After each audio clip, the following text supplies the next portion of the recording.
हाँ जी, हैंड किसने रेज किया था अभी? नीचे कर लिया, चलो कोई हाँ जी सर, मेरा सवाल तो नहीं। जी सर, बोलिए बोलिए सर। हेलो। हाँ जी, हाँ जी, बोलो बोलो।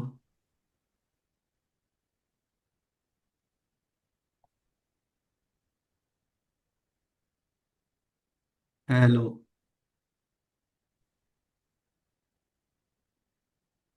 आवाज़ नहीं आ रही है भैया। और जब तक आप अपनी आवाज़ को सॉर्ट कर रहे हो, ज्योतिका जी बोल सकते हैं। सही, इसमें न्यूमरोलॉजी के लिए आप कैसे देखते हो? मतलब अगर आप यहाँ पे देखोगे तो। नेहा मातो जी ने ग्रुप में लिखा है कि wisdom is always positive, intelligence can be both negative and positive. Sorry, मैंने लेट देखा आपका मैसेज, बट आपकी बात अच्छी है। Wisdom is also, wisdom is always positive.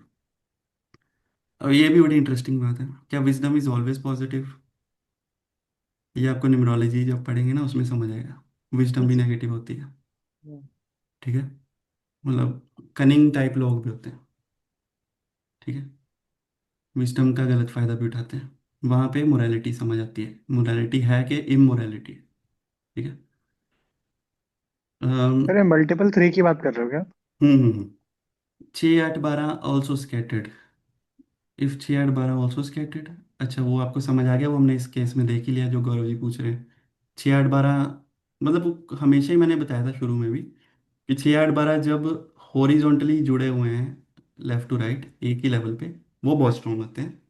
जैसे यहाँ पे है जुपिटर में, ये 6 8 12 दिख रहा है आपको, ये ऊपर से नीचे तक है, तो ये जुड़े तो हुए हैं। लेकिन ये क्योंकि वर्टिकली है, पहली बात ये होगी कि ये वर्टिकली हैं तो इतने ज़्यादा स्ट्रॉन्ग नहीं है। इससे ज़्यादा स्ट्रॉन्ग क्या हो जाएगा, 6 8 12 एक ही लेवल पे आ जाए। जैसे यहाँ पे 8 12 एक लेवल पे आ गया, दिस इज स्ट्रॉन्गर, हम्म। ठीक है। एक हो गया स्कैटर्ड, बिल्कुल जैसे यहाँ पे मार्स में आपको 8 ऊपर है 6 नीचे है, बीच में कोई ब्रिज नहीं है, जुड़े नहीं हुए। ये सबसे कमज़ोर है 6 8 12 की स्ट्रेंथ, ठीक है।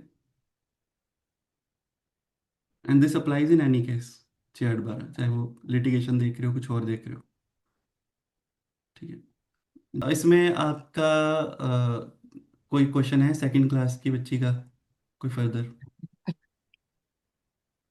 कोई थर्ड में सब्जेक्ट चूज करने हो कि बंद कर दे इसको? सर थर्ड में सब्जेक्ट तो चूज नहीं करने, लेकिन जिससे आपने वो बोला था ना, जैसे 1 6 1 8, तो हम्म। जैसे 1 8 का भी काफी में बन रहा है इसका, हाँ, तो इज देयर मेडिकल में भी एनी? चली जाएगी। अब इसमें वो देखना है कि उस टाइम पे दशा देख लो कैसी है, जहाँ पे हाँ चूज जी। करना है, ठीक हाँ, है। फिर मैं अच्छे से देखूंगी ये आज। हाँ, ठीक थैंक है, यू। वहाँ पे देख लेना। और ओके। अब क्या है कि जैसे अभी है ना, इसकी मतलब एक समझने की बात है कि this is very new for astrology, पहले राइट। नहीं था। कि आज के टाइम पे जैसे अभी she is in second grade, तो 11th में जाने में अभी 9 साल है। हम्म। 9 साल में ना दुनिया बहुत बदलने वाली है, राइट। ठीक है, ये नेक्स्ट 9 years में, with artificial intelligence and robots and what not. तो राइट। ये जो बेसिक करियर्स है ना, डॉक्टर बनना, इंजीनियर बनना, ये हमें पता ही नहीं है कि 9 साल बाद क्या होने वाले हैं। कि क्या ये राइट। स्टिल ऐसे ही चल रहे होंगे या कुछ और ही ऑप्शंस आ रही होंगी, या कोई डॉक्टर बन ही रहा है कि रोबोट्स ही सर्जरियां कर रहे हैं, पता नहीं, ठीक है। तो इसलिए आज के टाइम पे हम आज के हिसाब से कॉन्टेक्स्ट देख लेंगे, लेकिन इट्स बेटर टू सी कि वो जब वो 10th क्लास में है तब क्या माहौल चल रहा है, हमें पता ही नहीं है, very fast moving world. Right. 1970 से 1980 में उतना चेंज नहीं आया, 1980 से 1990 में नहीं आया, 2000 में नहीं आया। लेकिन 2000 से 2010 में बहुत ज़्यादा चेंज आया, 10 से 20 में बहुत ज़्यादा है। अब ये 2020 25 जो है, इससे लेके 2030 35 के बीच में ड्रेस्टिक चेंज आएगा दुनिया में, बहुत ज़्यादा, ठीक है। तो उस चीज़ को थोड़ा सा समझ के चलना, मतलब a good astrologer will always consider all the external factors, blindly right. Prediction नहीं करोगे तो अच्छा रहता है। राइट। सेकंड क्लास अभी छोड़ दो उसको, क्या करना है, डॉक्टर बनना है, क्या करना है, ठीक है, अभी खेलने दो उसको। नहीं, लेकिन ये थर्ड थ्री वाला factor is right. She is never interested in studying, मतलब वो हाँ, पढ़ाई छोड़ के हाँ, सारी मतलब चीजों में इंटरेस्टेड है, इंक्लिनेशन ये नहीं तो है। रहती वो, हाँ, दिमाग फिर हाँ। फोकस नहीं, कंसंट्रेट नहीं हो पाता। Right. Okay, thank you sir. हाँ जी, बताइए डिटेल्स।